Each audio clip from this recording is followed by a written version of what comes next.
APU. American Public University is proud to present Leading Forward. I'm Dr. Ashley Taylor, and in this episode, I'm joined by Cherise Nelson. She has agreed to have a conversation with me about entrepreneurship and creative vision. Cherise, thanks for taking the time to speak with me. I'm looking forward to hearing the insights you have to share. Thank you, Ashley. I'm happy to be here. Good. So, tell the audience a little bit about yourself and your professional background. Well, Ashley, I am a professional model. I'm a licensed esthetician, and I'm an entrepreneur. I've been modeling beauty, fashion, and commercial for over 15 years. This includes magazines such as Marie Claire, Essence. I've modeled for different brands like Tory Burch and Vince Camuto. I've done beauty shows for Nordstrom, Lord & Taylor. And with me modeling, I grew appreciation for skincare and the beauty industry. So this led me to becoming an esthetician. And as an esthetician, I worked in different studios in Philadelphia and recently launched an online skincare and wellness business. I can see how that would all come together with your modeling background and beauty and wellness. I can see how that could all come together. Yeah, exactly. Because with being a model, you have to take care of yourself. No one's perfect, but skincare is important. Having clear skin or achieving to have clear skin. Also giving tips to people on how to have great skin or look good with makeup geared me towards being an esthetician, like taking it a step further. So what made you decide to take a non-traditional route to employment? Well, it did not happen overnight. I've worked for many different companies, nonprofit organizations for over 20 years. It's nothing like a guaranteed paycheck. Having a security blanket, having that compensation package. But it took a lot of faith to get to that point. I really decided to hone in on my skincare skills and go to school to be a licensed esthetician. And that brought me closer to realizing that I don't have to have this traditional 9-to-5. I can actually make an income doing skincare. And then as a model, I've been modeling for years. So that gave me kind of an inspiration or gave me an outlook on a non-traditional job. So pulling it all together, I was able to figure out that I didn't have to take this route, that I could really go out and make a career for myself with modeling and being an esthetician. I also had some friends they're mentors, who definitely encouraged me to go and do this. They inspired me because they're in the same business. So it's easier when you see someone else is doing it, when you're an entrepreneur and they're successful. I have a friend, Ursula Augustine. She's been my friend for years. She has a very successful makeup studio in Rittenhouse Square in Philadelphia called Ursula's About Face. Appointment only, very successful. So she was a great example. I also have a friend named Bridget who has a beautiful spot in Chestnut Hill that's doing great. So these were visual people. These were people that I knew that were making it. And it was becoming a reality to me that I could really see it happening for myself. When you had your traditional employment in nonprofit and everything, do you think that what you're doing now, you were moved more by the passion for what you were doing than what you were doing in a traditional position?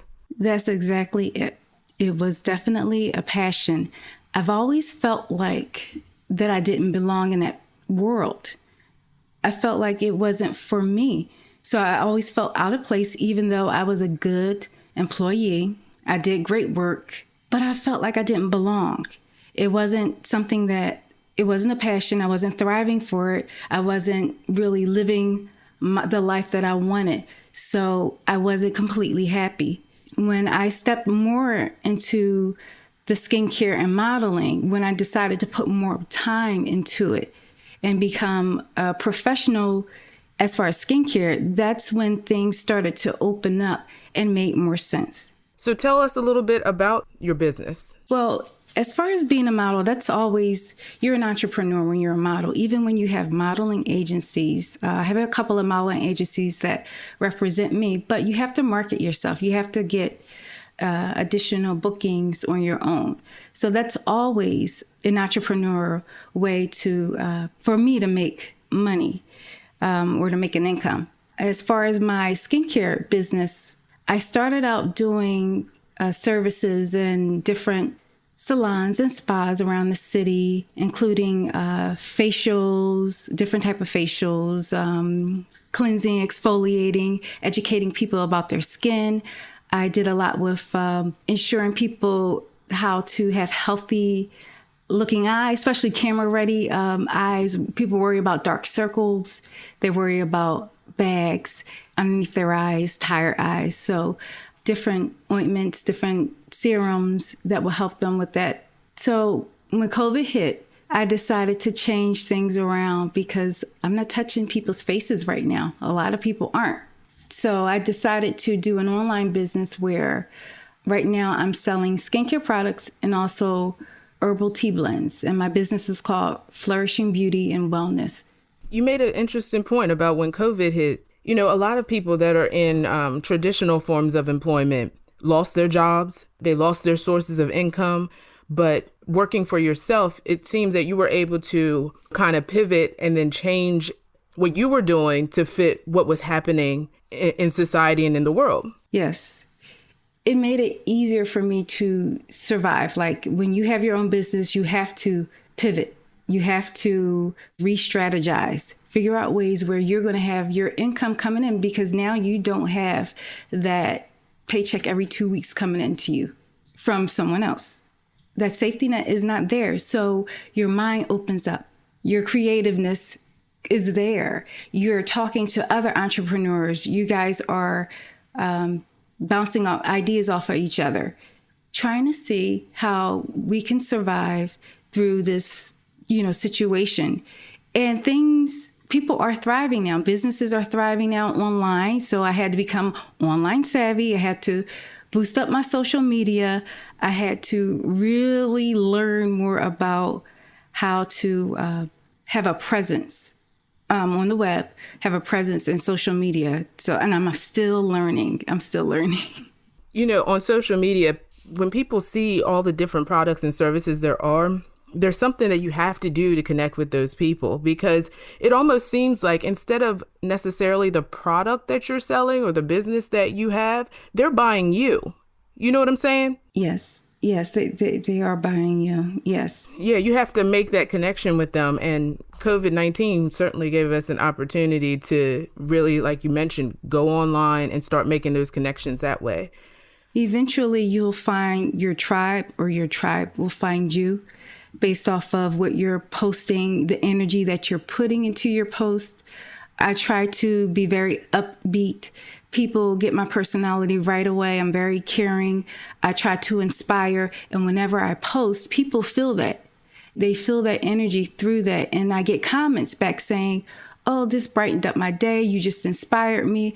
So people will start tuning in to what you're posting on social media or whatever feel your website has, because that's exactly what they need right now, especially online. That's exactly what they need. So when you punch up your social media and your websites to give it a little bit of you and your personality in it, it helps. Yeah, it helps to build a connection. Yes. Yeah. So tell me a little bit about how when you decided that this is what you were going to do, how you developed the mission and the vision for your venture. Well, the mission and the vision really stemmed from the passion, which was beauty, which was skincare, just kind of pulling all of that together. Also talking to different people that knew what my passions were, but also saw what other things that I might have been, let's say, talented in, what other people looked at me for. They looked at me for skincare advice. They looked at me for also seeing that, here she's a model, but then she's also an esthetician. She must know what she's talking about. So some of that came together by just the passions colliding together. I also love to use vision boards, putting vision boards together, taking out clips of exactly what I want to do, placing it on a board, also journaling exactly what needs to be done, what I want to do, and what other people envisioned for me that I felt like fit into my mission. Putting that all together, each day it just became a little bit more clear, a little bit more refined. Vision boards are an excellent tool. Earlier this year, when we were all planning for 2020, I hosted a group of women together and we did some SMART goal planning and we created vision boards. And it's interesting that you brought that up because when you can see what you're going for, it can kind of spur, keep you moving toward that opportunity. It really makes it real when you can see it. So that's an excellent tool. I'm glad you brought that up. And, not just that. And I can definitely say this, when you're posting what you want to do and the universe is out there and it sees exactly what you want to do and you're speaking it to an existence, speaking it into existence, it really actually works. It works. You're putting out there to the world what your mission is, what you want to do. And then that energy just comes back to you and it gives you the energy to go for it. It gives you the energy. It kind of connects you with other people that's in that same, way of thinking. It actually works. When I was at my 9-to-5, I would put quotes in my cubicle to keep me going, like leap and the net will appear. Like have that faith and it will happen. I started typing notes to myself, emails to myself about things I wanted to do, almost like a little prayer. I was emailing myself little notes and prayers about what I really wanted to do, sitting in my cube at my 9-to-5. It was almost like journaling too. Each day or every month, something different happened where it was moving more towards my goal. It was moving more towards leaving that 9-to-5. It was someone calling me saying, "Oh, can you work at my spa? Can you work at my spa part-time?" Never interviewed. But you put it out there and then it comes to you. If you put it out there and be honest with yourself and honest with what you really want to do, it will come to you and you'll see it. That's very encouraging. Thank you. I'm Dr. Ashley Taylor, and I'm joined by Sharice Nelson, and we'll be right back. At American Public University, we believe quality education must be more affordable. That's why, as a leader in online higher education, we focus on minimizing costs and maximizing return on learner investment. And we believe higher education must be more accessible. So our online programs start every month. American Public University, within reach, without limits. Learn more at americanpublicu.com. And we're back. I'm Dr. Ashley Taylor, and I'm joined by Sharice Nelson. What are some of the challenges you faced? I think we've touched on a few of them, but specifically, what are some of the challenges you faced when you decided to go this route? Well, the first thing for this year, definitely COVID. Definitely COVID, because it directly affected salons, spas, completely shut down, where you cannot make any income. You cannot make any income. Everything is based off a touch. So I mentioned before that, having to re-strategize and do virtual consultations. I was doing that, and also putting more time into an online presence. I'm home with my son. He's home from school. He's, doing virtual learning, and I can't sit in the salon right now, or, a few months ago when COVID started to happen, I just couldn't sit in the salon. I'm home. So really having to figure out, how can I make an income while I'm at home most of the day, being a mommy and also an entrepreneur. I also, I'm able to do some modeling, but some of that was taken away too because of COVID. And it's still not as, it was not what it was before. So definitely having to being able to watch what's going out in the world and being able to adapt to the different changes that's happening and happening to your business. You're also coping with how things are different each month as an entrepreneur. Some days, some months are better than others. Some months you're making a little bit more income than others, and that's where that real online presence and marketing and social media has to kick in. And you have to get creative, and you have to collaborate sometimes with other companies, other groups. I do skincare, so I'm going to collaborate with someone who does candles. Let's do something together.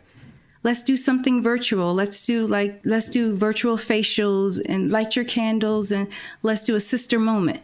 You get creative, and we still have to get creative. So within those challenges that you discussed, you also told us how you overcome some of those challenges by networking and coming together and building new opportunities. Yes, that definitely building new opportunities. This is the time to really start reaching out to other entrepreneurs. This is the time to really start learning each other's businesses, learning each other's missions, holding hands, not literally holding hands, but really coming together and helping each other out and building a community. Like it's really needed now. And people are looking for that. When they see two companies coming together and doing something beautiful and they can join in, they love it. It's a win-win for everyone. I know that sometimes we think of this COVID-19 situation as a challenge, but it also is, as you mentioned, an opportunity. So many of us are at home with our children. And as I mentioned earlier, so many people have lost their traditional jobs. And so it really makes you think outside of the box, and bringing other people together of like mind who have also had to think that way. It just creates opportunities and opens doors. Yes, and it's been great. I've been enjoying a lot of the virtual workshops. You sit right at home in your pajamas, or, you have your hot tea or cocoa and you're logged on. It's been great. You're actually able to educate yourself a little bit more now that you don't have to physically go outside and, stomp the pavement, transportation, and you're able to do a little bit more and really get involved and focus on the new things that are out there now. So how do you feel about your decision to become an entrepreneur? I think I made the best decision. The number one thing in my life, and most people are looking for this, is being happy, less stress, thriving, flourishing. I felt like I was not thriving in my old job, my 9-to-5. I wasn't. I'm a happy person, naturally happy person. So that was there, but I wasn't thriving. I feel like I've come into my own right now. I feel like that I'm able to reach more people. The people know who I am. I know who they are. I feel like I'm growing into the woman that I'm supposed to be, the presence I'm supposed to have. And that feels good. And I feel like I'm blessed with how things have evolved for me. I am completely pleased and satisfied with my move. I'm happy that you took that leap of faith. Yes, I did. Yeah. So what would your advice be for other women that are considering moving into a unique business venture? The first thing is definitely have faith. You have to have faith in yourself. You have to have faith in your plans and in your dreams. Find out what you want to do. You pray on it. You meditate on it. You tell some people about it, people who are in the industry that you want to be in. You want to communicate with them. You want to learn from them. You want to document your ideas. You want to journal about it. You want to make it real for yourself. Create those vision boards. Also, learning how to market this on social media. Get on social media before you start your business. Do your research and see how other people are marketing what you want to do. Also, be around people who have positive vibes. You don't want anybody to down you because of your decision to move forward with taking that leap of faith. you also have to make sure that you are an expert in what the area that you want to be in. So you have to get the training or the education in order to do it. So that goes along with following or connecting with those who are doing it already, learning from them, doing your research online. First, dip your toe in it. And then once you have your education and once you have your, you expose yourself to that, then you can really go out and possibly be in that world and do it. I did mine part-time. I started out as an esthetician and model part-time, and that gave me the confidence and let me know that I can definitely do this full-time and let go of my 9 to 5. That's excellent advice. It seems like it's a common theme I'm picking up on these entrepreneurship episodes, that you have to take that leap. You really have to have, as you said, faith in yourself and believe in your product or service and get that education or training to back it up so that you can be an expert in your field and really go out there and go for what you know that you can do. Sometimes a lot of people will not do what they want to do just because they're scared. As we mentioned before, that safety net is not going to be there, but you have to become your own safety net. Yes, you build those nets. And I must say, and I should have said this earlier, that I have a very supportive husband who has been an entrepreneur. So it was easier for me to make that decision too, because he's been in that situation. So he knew that I could do it. And that helped, 100%. He has been an entrepreneur for years. So he was another perfect example. And that you can definitely do it. It's not like something that's out of this world. It's not like something you just see on television or you just see on the internet as, stars or celebrities. Like it's a thing that you can actually do. It can be your reality. Thanks, Cherise, for taking the time to speak with me and to share your insights. You have shared some valuable gems that other women will be able to use. And I wish you well in your ventures. Thank you so much. I appreciate this opportunity. Thank you. For more information about our university, visit us at studyatapu.com.